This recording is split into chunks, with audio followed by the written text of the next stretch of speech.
Good morning, students. I'm S.K. Sharma. Welcome to Oxford School classes.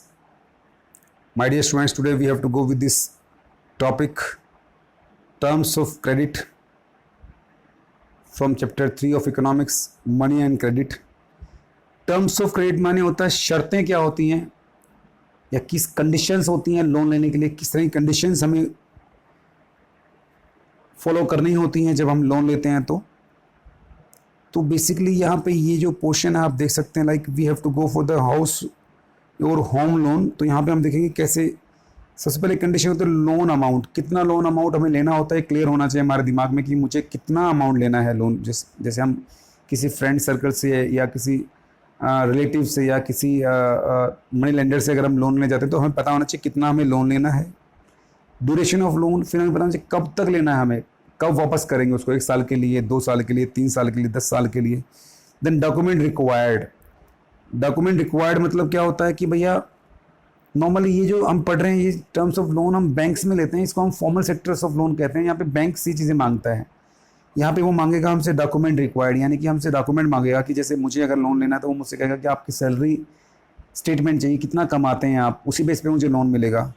फिर मुझसे पूछा जाएगा कि आपके आइडेंटिफिकेशन क्या है, यानी कि मेरा आधार कार्ड होगा या मेरा पासपोर्ट होगा या राशन कार्ड होगा, मुझे पहचान होनी चाहिए जिसके मुझसे 2 मेरे एविडेंस भी ले सकते हैं, वो मेरे मुझे जानने वाले जो लोग होंगे विटनेस भी ले सकते हैं मुझसे।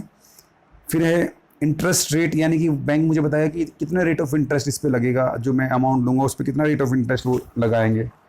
मोड ऑफ रिपेमेंट मतलब किस तरह से मैं वापस करूँगा पैसा। अब मतलब जैसे किसे हम कहते हैं EMI कहते हैं, किस्तें जिसे हम कहते हैं, इंस्टॉलमेंट्स, कि मैं मंथली दूंगा या 6 मंथ में एक बार दूंगा या साल में एक बार दूंगा या अपनी कैसे दूंगा, मैं सैलरी में से ये कटवाऊंगा, डिपेंड करता है what kind of work I am doing normally.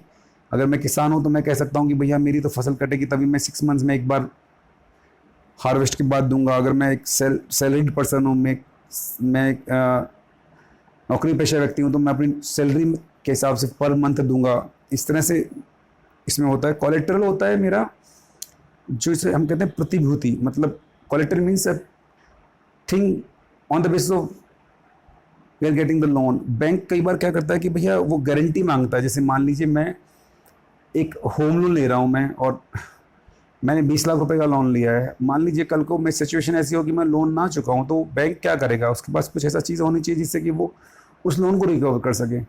तो मान लीजिए अगर मैं होम लोन लेता हूँ तो मेरे से मेरे घर के कागजात या उस ज़मीन के कागजात जिस पे घर बनाया जा रहा है, जैसे कि मेरा प्लॉट होगा जिसकी कीमत 25 लाख रुपए होगी, तो अगर मैं कल को लोन लेता हूँ और चुका नहीं पाता हूँ तो वो बैंक जो है वो मेरे पेपर रख लेगा, जो मेरे प्लॉट के पेपर हैं, रजिस्ट्री है, वो रख लेगा। और उस बेसिस पे अगर मैं पैसा नहीं देता हूँ, चुकाता नहीं, तो वो मेरे उस पेपर के बेसिस पे केस करके कोर्ट से, और मेरी जो प्रॉपर्टी है, जो मेरा प्लाट है और इस पे जो भी बना हुआ है ऊपर, उस पर अपना कब्जा कर लेगा और उसको फिर रीसेल करके अपना अमाउंट कवर कर लेगा वो। तो इस चीज़ को वो कोलेटरल कहते हैं। कई बार ये गोल्ड में दे सकता है कोई आदमी, कई बार कोई प्रॉपर्टी के पेपर्स पे दे सकता है, कई बार कोई व्यक्ति अलग अलग फॉर्म से इसको दिया जा सकता है, कोई अपनी डिफरेंट चीज़ों को एज ए कोलेटरल प्रेजेंट कर सकता है। तो ये है forms of 2 types of forms of credit, we can say formal, informal. तो ये फॉर्मल जो होता है वो बैंक से होता है, जब बैंक से हम लोन लेते हैं उसको फॉर्मल सोर्स ऑफ क्रेडिट कहते हैं। उसमें ये कंडीशंस लगी होती हैं जिसको हम कहते हैं terms of credit. Every loan agreement specifies an interest rate which the borrower must pay to the lender along with the repayment of the principal, यानी कि जो हमारा मूलधन होता है, प्रिंसिपल माने मेन अमाउंट जो हमने लिया, उसके ऊपर हमें रेट ऑफ इंटरेस्ट देना होता है, ये क्लियर होता है।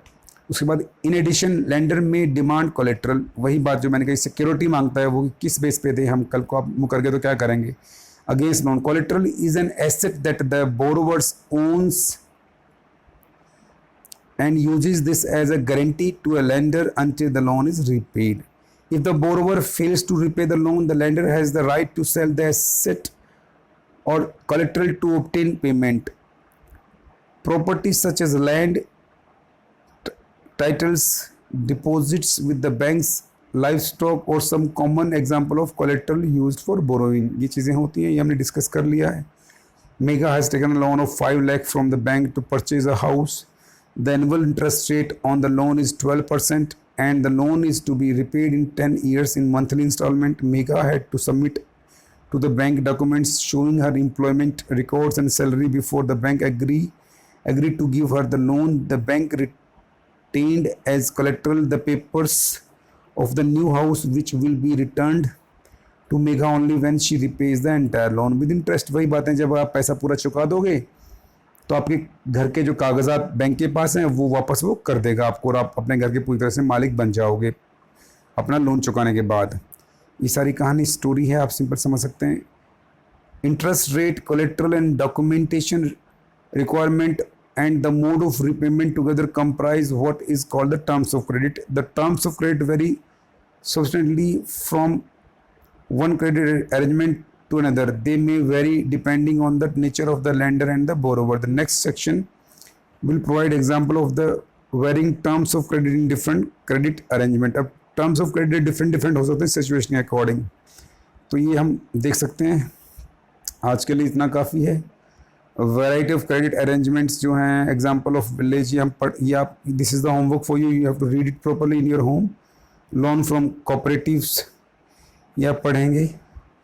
Tomorrow I have go with this formal sector credit and in India. Formal sector of credit in India है, ये हम कल पढ़ेंगे इसको। आप यहाँ तक रीड आउट करके आएँ। This is the homework for you and try to find out the short questions and write the short question in your notebook. Otherwise I will send the same to you in PDF form. God bless you. Have a nice day. Thank you.